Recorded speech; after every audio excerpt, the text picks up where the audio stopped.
ఇంత కుసంస్కారమా? ఇంత దిగజారిపోవాలా? దేశం కోసం, ధర్మం కోసం, హైందవ సంస్కారం అని మాట్లాడే వాళ్ళు పుట్టుకల గురించి మాట్లాడతారా? ఏం చదివాను? భగవద్గీత చదివావా? ఉపనిషత్తులు చదివావా? నీ జీవితంలో నీ నోటి నుంచి ఒక శ్లోకం వినలే, నీ నోటి నుంచి ఒక మంచి మాట వినలే, నీ నోటి నుంచి ప్రజల కోసం అని కమిట్మెంట్ తో మాట్లాడే ఒక వాక్యం వినలే. పొద్దున్న లేస్తే కేసీఆర్ తిట్టడం, కేటీఆర్ తిట్టడం, కేసీఆర్ తిట్టడం, కేటీఆర్ తిట్టడం. ఈ తప్ప బండి సంజయ్ నోట ఇంకేమైనా విన్నావా? ఏం లేదు. రేవంత్ రెడ్డి గారిని మాత్రం ప్రియురాలు జడత కొట్టేట్టు కొట్టుకుంటాడు అప్పుడప్పుడు.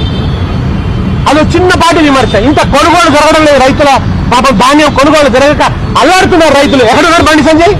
అది పట్టదు ఆయనకి పొద్దుందాకా బీఆర్ఎస్ మీద పడడమే. ఇవాళ రేవంత్ రెడ్డితో బిలాహతై బండి సంజయ్ సాగిస్తున్నటువంటి ఈ దురాగతాన్ని ప్రజలు గమనిస్తున్నారు. బీజేపీ నాయకులారా పారా హుషారు. మీ పార్టీ మూలాలు పెకలిస్తున్నాడు ఈయన. మీ పార్టీకి కూడా ఆయన ఘాతకుడుగా తయారైనాడు. ఈ విషయాన్ని గ్రహించాల్సినటువంటి అవసరం ఉంది.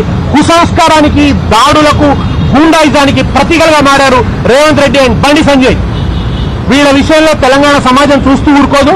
చైతన్యవంతమైనటువంటి సమాజం, ప్రజాస్వామ్య విలువల్ని ప్రేమించేటువంటి సమాజం, ప్రజాస్వామ్య పోరాటం చేసి తెలంగాణను సాధించినటువంటి సమాజం కనుక ఈ సమాజం మిమ్మల్ని క్షమించదు.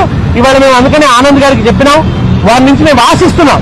వారు చట్టాన్ని రక్షిస్తారని ఆశిస్తాం, మాకేం ఫేవర్గా ఆశించట్లేదు. ఈ రాష్ట్రంలో ఎమ్మెల్యేల కార్యాలయాలు కాపాడండి, ఎమ్మెల్యేల ప్రాణాలు కాపాడండి అని అడిగాం.